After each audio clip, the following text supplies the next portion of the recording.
Les enfants sont exposés à de nombreuses informations et on aimerait qu'ils aient un certain sens critique pour justement mettre en doute certaines informations, comme par exemple le fait que la Terre soit plate. Et pour cela, nous avons une discipline qui se nomme la zététique, l'art de douter.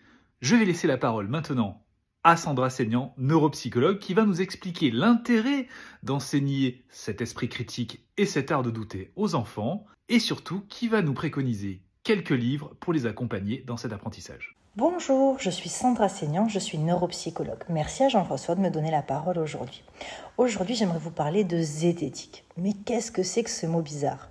La zététique, ça désigne l'art du doute. Il est synonyme aussi de ce que l'on appelle le scepticisme ou l'esprit critique. Dans l'expression art du doute, le terme art doit se comprendre comme on l'utilisait un peu au Moyen-Âge, c'est-à-dire comme une habileté, un métier ou une connaissance technique.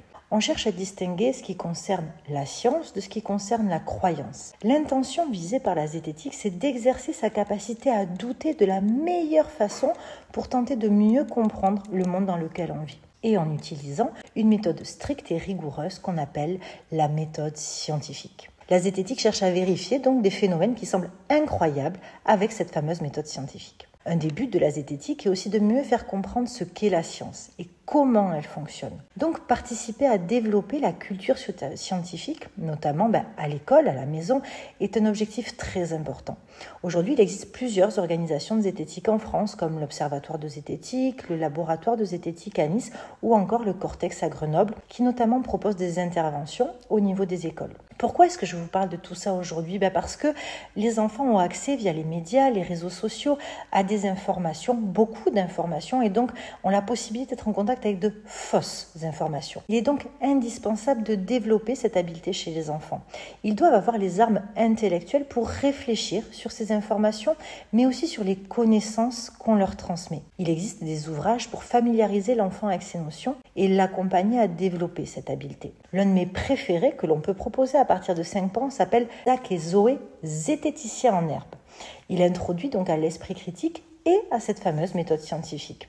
Le premier tome est consacré aux monstres du Loch Ness et aux croyances aux fantômes. À la fin de la vidéo, je vous propose d'autres livres sur ce thème si vous avez envie d'accompagner votre enfant et qui peuvent être aussi bien évidemment proposés en atelier à l'école. Maintenant, j'ai une petite question pour vous parents.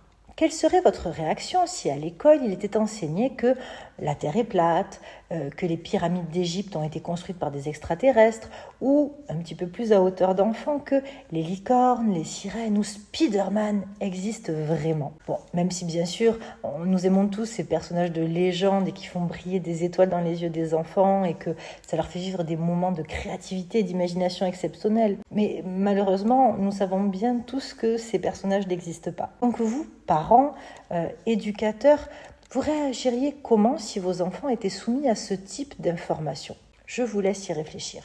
Aujourd'hui, je tenais à aborder ce sujet car dans tous les domaines, la psychologie est également soumise à la diffusion d'informations erronées, avec des idées et des ouvrages qui sont à destination des enfants qui sont malheureusement également diffusés. Mais aujourd'hui, la psychologie est devenue, et heureusement, une discipline scientifique. Si vos enfants ont donc des interrogations sur la psychologie, pourquoi on va voir un psy ? Qu'est-ce que c'est ? C'est pour les fous ? Est-ce que moi je peux en avoir besoin ? C'est quoi avoir des maladies mentales ? Bon, j'affectionne pas trop tous ces termes, mais c'est souvent les mots que vont utiliser les enfants. Et il est donc important de pouvoir avoir une approche rationnelle et fondée sur les preuves pour surtout rassurer, expliquer et donc livrer des connaissances actualisées sur le sujet. Pour cela, beaucoup d'ouvrages existent pour vous accompagner, vous et vos enfants, dans toutes ces interrogations et souvent plonger dans un champ fascinant de compréhension du cerveau humain. Je vous mets donc à la fin de la vidéo des ouvrages pour vous accompagner dans ce beau voyage. Et surtout, pensez à bien exercer votre art du doute et allez vérifier ce que je viens de dire.